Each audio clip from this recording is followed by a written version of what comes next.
The female libido.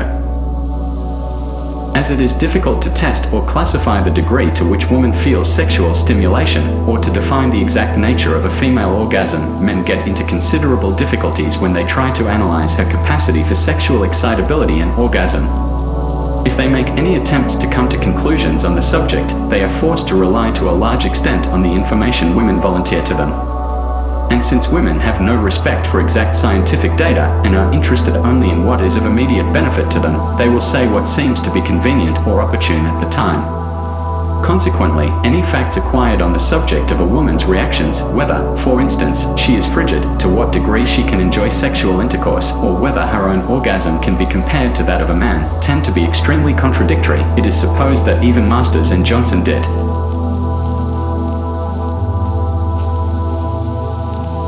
not get an average woman onto their test bed.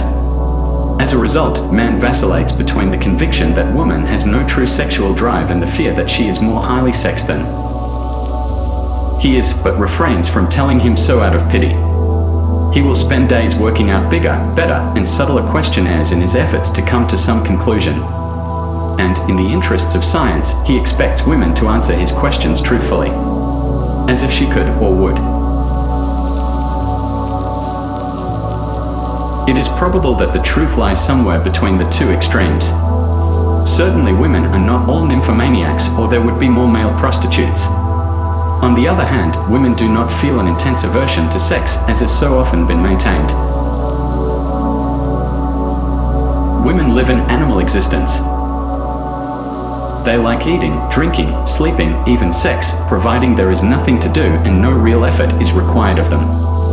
Unlike a man, a woman will rarely make an effort to get her partner into bed. If, however, he is already there and she hasn't planned to set her hair or undertake some other form of large-scale beauty repair, and there is no TV program she wants to see, she will not be averse to making love, provided he is prepared to be the active partner. But even the euphemisms active for the male partner and passive for the female do not conceal the fact that woman allows man to serve her in bed just as he does in every other sphere of her life. Even though intercourse may give a man pleasure in the long run, it is nothing more than a service to a woman in which the man is the better lover, arousing desire more skillfully, quickly, and making it last longer.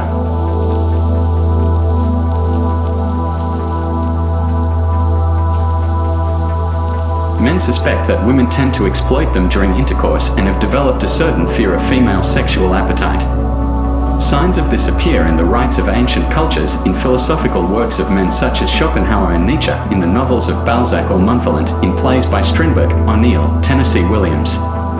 Since the discovery of oral contraceptives, this fear has reached almost hysterical proportions. Whole books are devoted to the question whether a man needs to worry about woman's sexual demands, and if so, to what extent, and at the same time, advertising has discovered new opportunities to make money by selling men advice on how to achieve sexual dexterity.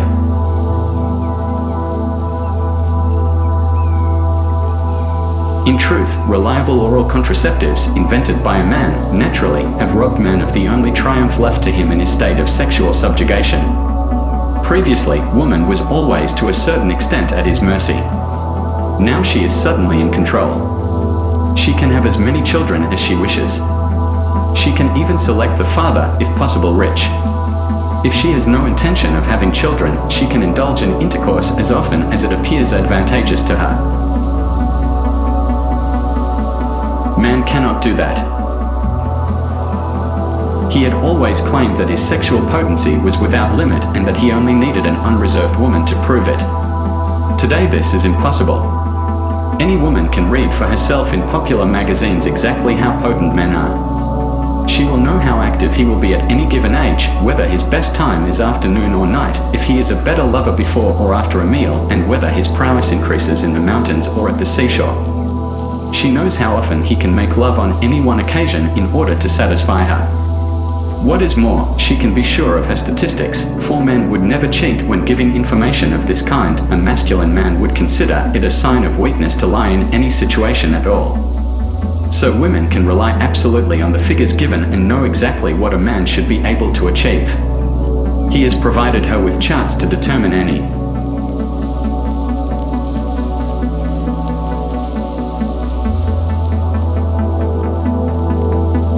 Man's potency potency at any given stage in his life, and, thanks to efficient birth control methods, she can experiment with different kinds of men and compare their sexual performances.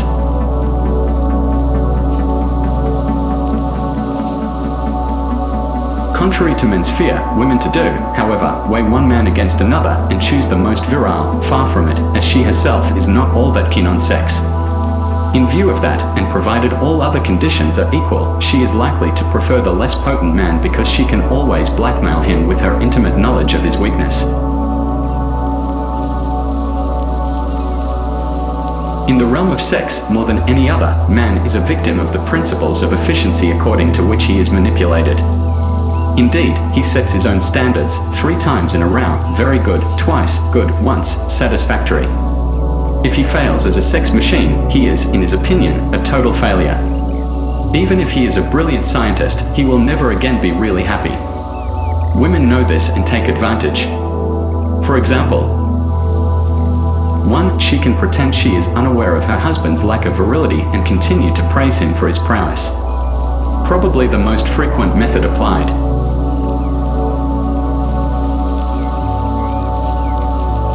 2. She can make a man believe his sexual failure is a real handicap, so that he considers himself lucky she stays with him.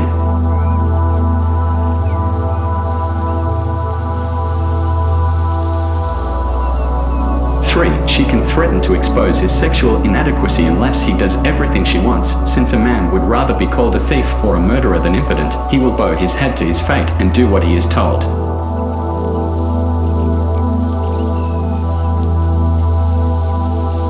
Man's sexual potency depends on psychological factors more than any other of his bodily functions. Once he has begun to doubt his potency, he gradually finds himself in more and more difficulty.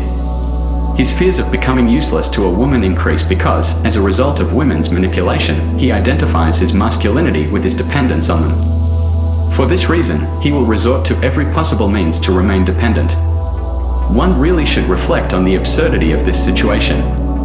Aphrodisiacs, once hidden discreetly under the counter and usually prepared by quacks, have long since become socially acceptable and are among the best-selling products of the pharmaceutical industry. Even in serious publications, the number of articles on sexual difficulties is increasing, and men's room jokes, which, as we all know, are the result of man's castration anxiety, are heard more frequently, though they are usually quite humorless. And men certainly do not buy pornographic magazines for pleasure. There are so many better and more sophisticated ways of amusing themselves.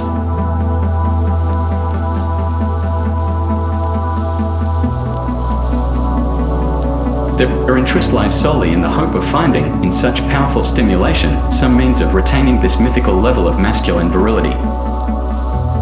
All this serves to make man once again the victim of his habit of thinking of women in terms of his own standards. He really believes that women, now safe from the dangers of conception, are thinking about nothing but how to make up for lost time, to spend the rest of their lives making love. This is a natural assumption, since he has been manipulated to think that sex is the height of all pleasure. He is, of course, quite mistaken. A woman will certainly feel happy when she has an orgasm, but it is not the most intense pleasure she knows. A cocktail party, or buying a new pair of aubergine-colored patent leather boots, rates far higher. Man's fear of losing ground at the sexual or physical level as a result of woman's newfound freedom is, of course, quite absurd. No matter how much a woman enjoys making love, she will never let the man who supports her tire himself so that he might be late to work the next morning.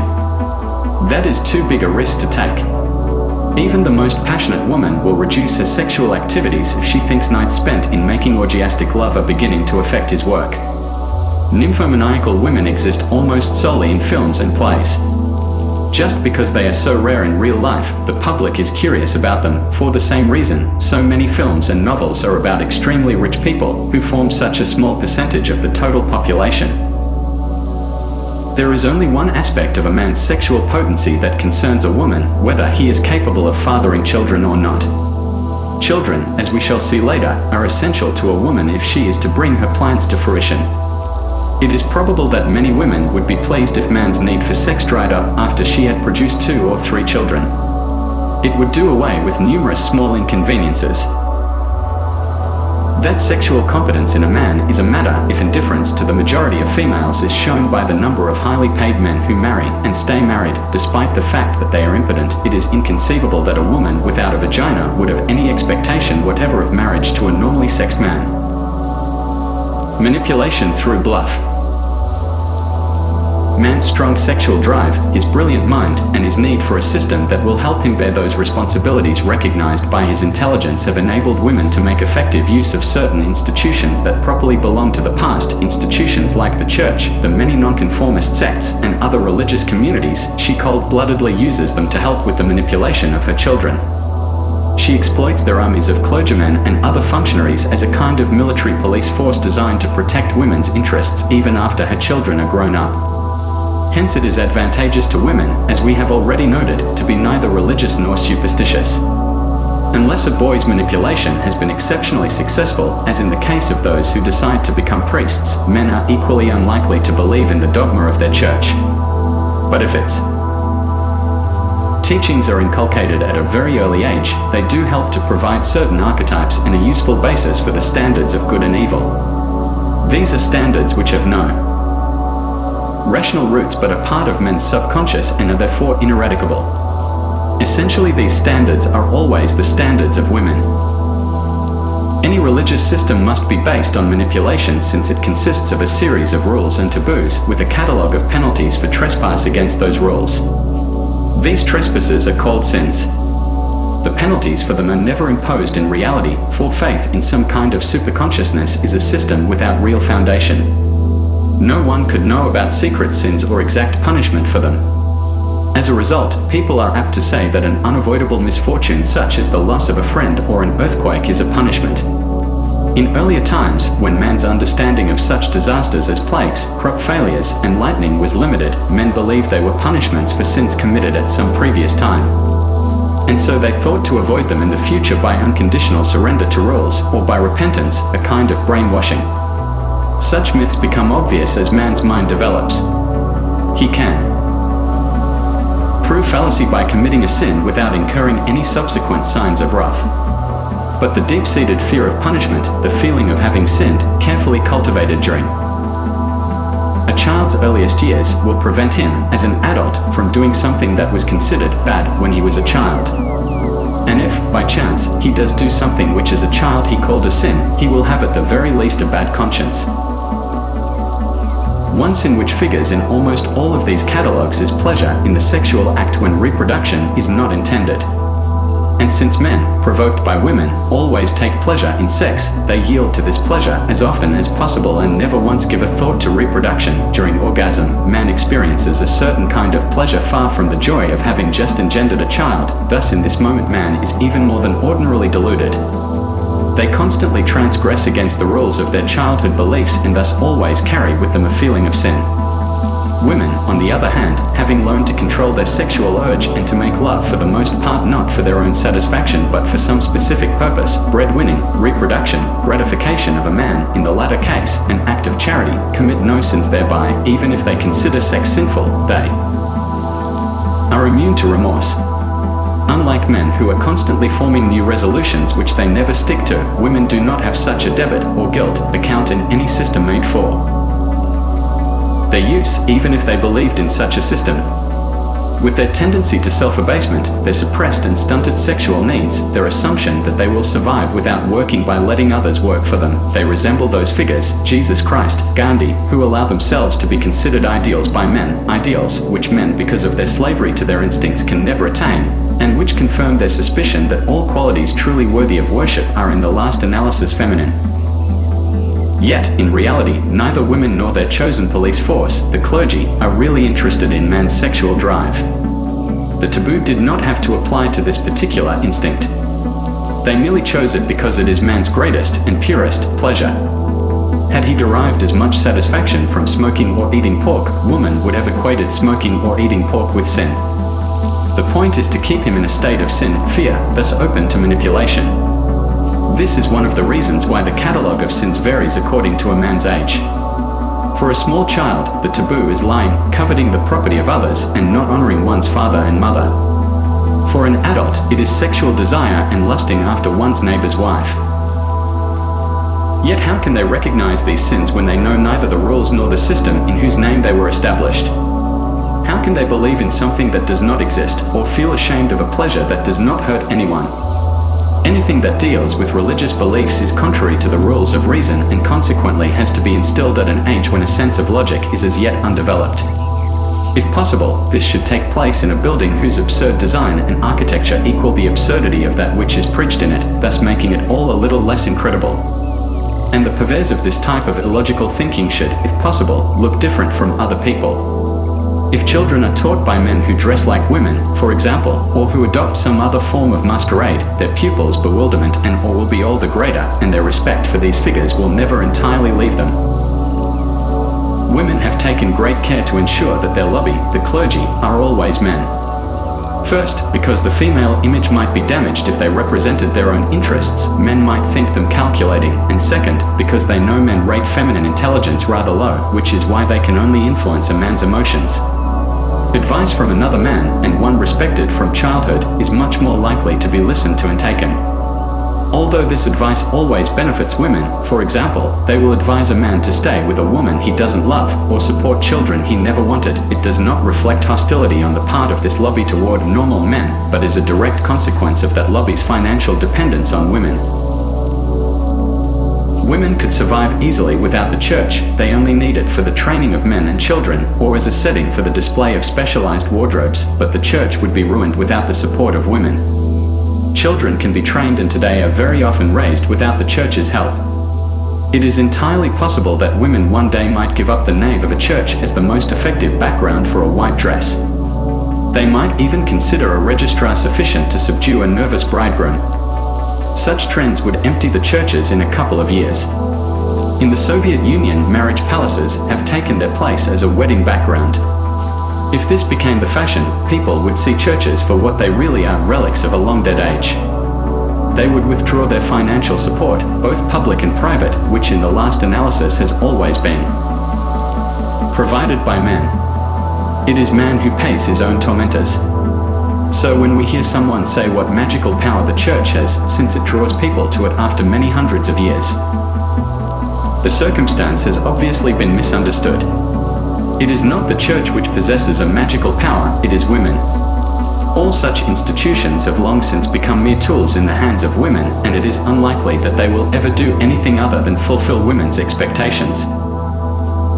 Ultimately, the victims are not the representatives of the various religious communities themselves. They want only to live a peaceful, undisturbed life, at the expense of masculine men, of course, just like women, and have become a kind of mafia used by women to terrify children, enslave men, and put a brake on progress. These men are forced, under the threat of boycott, to appear in ludicrously effeminate clothes, to intone grotesque songs loudly, and to tell horror stories to a sometimes even intelligent audience.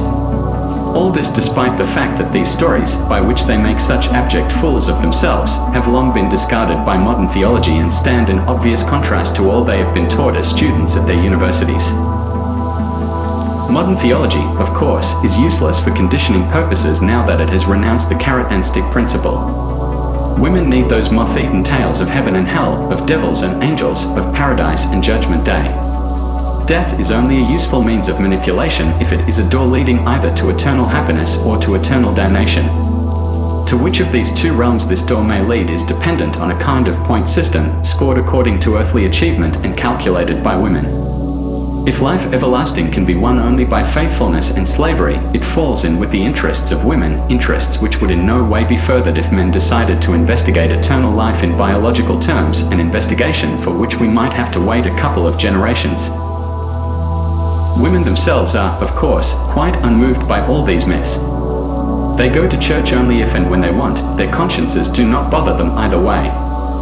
For the big ceremonies which are really attempts at intimidation on the part of women, not on that of clergymen, they array themselves in suitable attire, wedding dresses, christening clothes, mourning clothes, confirmation dresses, their men in the usual dark suits. They enact the roles of believer, superstitious person, or skeptic, but in reality their minds are elsewhere. They are not interested in male speculations on the possibility of walking on water, turning water into wine by magic, or by achieving, also with the help of magic, an immaculate conception. As usual, their interest does not concern itself with the essence of the thing as such, but with its possibilities of exploitation. If a man of another faith wants to marry a woman and demands her conversion in exchange for his own promise to work for her, no woman would hesitate for a moment.